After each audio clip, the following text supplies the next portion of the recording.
اللہ تعالیٰ قرآن کریم میں ارشاد فرما رہا ہے مرج البحرین یلتقیان، اس نے یعنی اللہ نے دو سمندر بہائے، مرج البحرین یلتقیان، بظاہر ایسا معلوم ہوتا ہے کہ وہ ملے ہوئے ہیں، بینہما برزخ لا یبغیان، لیکن حقیقت یہ ہے کہ دونوں دریاؤں کے درمیان میں ایک آڑ ہے، ایک رکاوٹ ہے جو ان دونوں کو باہم متجاوز نہیں ہونے دیتی، ایک دوسرے کے اوپر بڑھنے نہیں دیتی، وہ آڑ روکے ہوئے ہے، دونوں کی اپنی حیثیت کو متعین کیے ہوئے ہیں۔ دو دریا ہیں بظاہر ملے ہوئے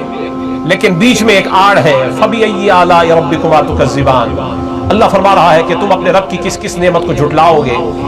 اور پھر فرمایا یخرج منہما اللؤلؤ والمرجان، یہ وہ دریا ہے کہ جن میں سے لؤلؤ بھی نکلتا ہے، مرجان بھی نکلتا ہے، موتی نکلتے ہیں۔ ان آیات پر محدثین نے کلام کیا، کسی نے کہا کہ وہ جو دو دریا ہیں وہ ایک شرقی دریا ہے، ایک غربی دریا ہے، مشرقی یا مغربی، کسی نے کہا کہ وہ دریا ایک آسمانی دریا ہے بحر السماء، اور کسی نے کہا دوسرا بحر الارض ہے، زمینی دریا ہے۔ لیکن آپ حضرات کے سامنے میں ایک تفسیر وہ پیش کرنا چاہتا ہوں جو عارفوں نے پیش کی ہے، یہ تفسیر در منصور علامہ جلال الدین سیوطی رحمۃ اللہ تعالی علیہ، یہ ان کی ہے، اس کے اندر یہ روایت لے کے آئے، وہ کہتے ہیں اخرج ابن مردوائے، ابن مردوائے نے یہ روایت کی تخریج کی ہے عن انس بن مالک، انس بن مالک سے، وعن ابن عباس، اور حضرت ابن عباس سے، فی قولہ مرج البحرین یلتقیان، کہتے ہیں کہ وہ جو دو دریا باہم ملے ہوئے ہیں، نہ وہ شرقی دریا ہے نہ وہ غربی دریا ہے، نہ وہ زمینی دریا ہے نہ وہ آسمانی دریا ہے، وہ جو دو دریا ملے ہوئے ہیں جنہیں اللہ فرما رہا ہے کہ دو دریا ملے ہوئے ہیں، ایک دریا کا نام ہے علی اور دوسرے دریا کا نام ہے فاطمہ۔ پہلا دریا علی کا ہے اور دوسرا دریا فاطمہ کا ہے،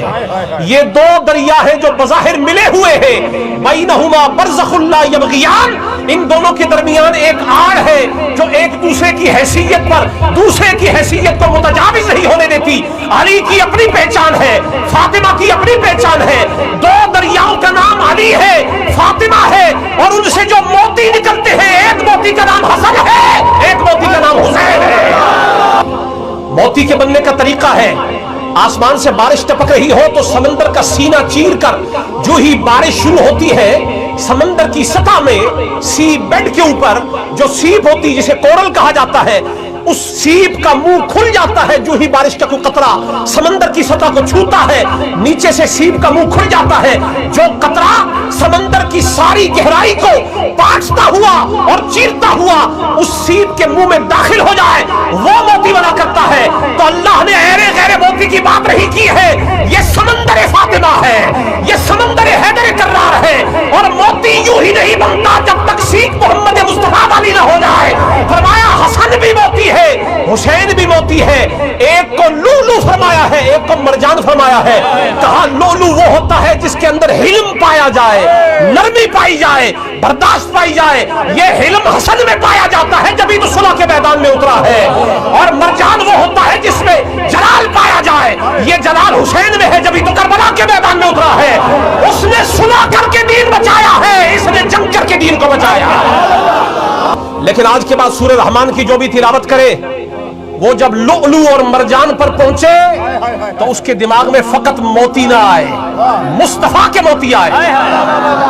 فقط موتی نہ آئے، حسن بھی اور حسین بھی جو فاطمہ کے موتی ہے، جو علی المرتضیٰ کے موتی ہے،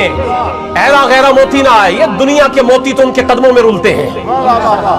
اگر یہ موتی حسن و حسین کے نزدیک کچھ وقت رکھتے تو وہ کبھی سارا عالم اسلام اٹھا کر صلح میں نہ دے دیتے۔ دنیا کہتی ہے امام حسن کے پاس یہ نذرانہ آیا، وہ نذرانہ آیا،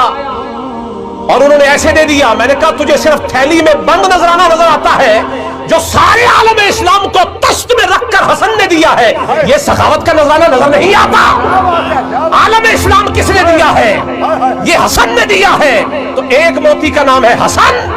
اور دوسرے موتی کا نام جس نے سارا کنبہ کہا دیا ہے اس کا نام ہے حسین۔